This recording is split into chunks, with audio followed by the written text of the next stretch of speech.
बिस्मिल्लाहिर्रहमानिर्रहीम। अल्लाहुम्मा सल्लि अला मुहम्मद व अला आले मुहम्मद व बारिक वसल्लम वसल्लि अलैहि।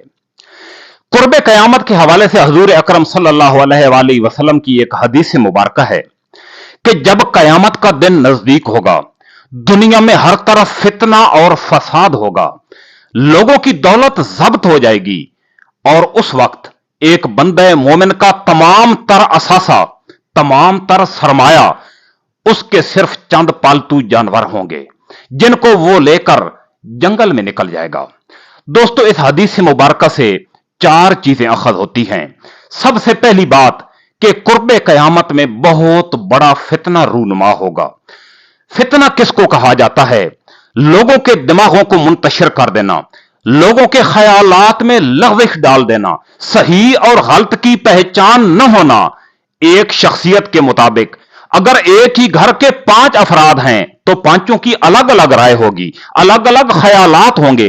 कोई कहेगा ये ठीक है, कोई कहेगा ये गलत है। इसी को फितना कहा जाता है और इसको कयामत की निशानियों में एक निशानी के तौर पे बयान किया गया है। कुर्बे कयामत के फितनों में से दज्जाल के फितने को बहुत बड़ा फितना करार दिया गया है। हर पैगंबर ने अपनी उम्मत को फितने दज्जाल से डराया है। हजूर अकरम सल्लल्लाहु अलैहि वसल्लम का फरमाने आलीशान है, ऐ मेरी उम्मत, दज्जाल का फितना एक बहुत बड़ा फितना होगा। अगर ये मेरे होते हुए बर्पा हुआ तो तमाम उम्मत की तरफ से दिफा करने वाला मैं खुद हूं, और अगर मेरे बाद में रूनुमा हुआ तो तुम लोग साबित कदम रहना। दूसरी बात यह कि लोगों की दौलत जब्त हो जाएगी।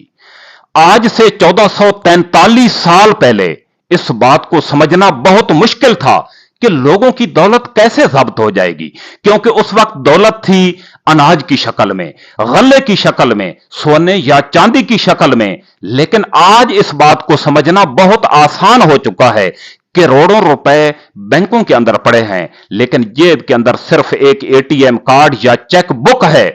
जिस वक्त अकाउंट फ्रीज हो जाए, जिस वक्त अकाउंट मुंजमद हो जाएगा, एटीएम कार्ड और चेक बुक जेब के अंदर पड़ी रह जाएगी। दौलत के मालिक को पता ही नहीं होगा कि मैं अपनी दौलत से महरूम हो चुका हूं।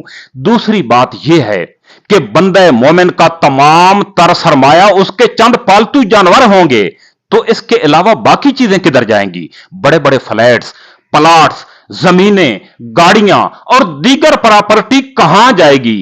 असल में बात यह है कि फितने और फसाद की शिद्दत इतनी ज्यादा होगी कि इन चीजों की तरफ कोई जाना पसंद ही नहीं करेगा, इन चीजों की तरफ कोई जा ही नहीं सकेगा।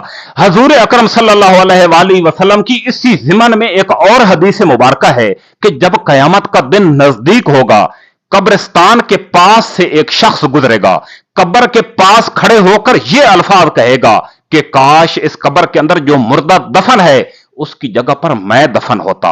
यानी वो इंसान मौत को तरजीह देगा उस वक्त की जिंदगी के ऊपर।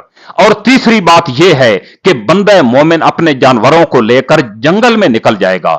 आबादी में क्यों नहीं जाएगा? बड़ी बड़ी चरागाहों में क्यों नहीं जाएगा? कुशादा इलाकों में क्यों नहीं जाएगा? मकसद यह है इस बात का कि जंगलों में, वीरानों में, पहाड़ों में, बेआबान इलाकों में फितने और फसाद की शिद्दत कम होगी या ना होने के बराबर होगी निस्बत गुंजान आबाद इलाकों के। हजूर अकरम सल्लल्लाहु अलैहि वसल्लम की एक और हदीस मुबारक है कि ऐ मेरी उम्मत, फैल कर रहो, इकट्ठे होकर न रहो, आपस में घुस कर न रहो।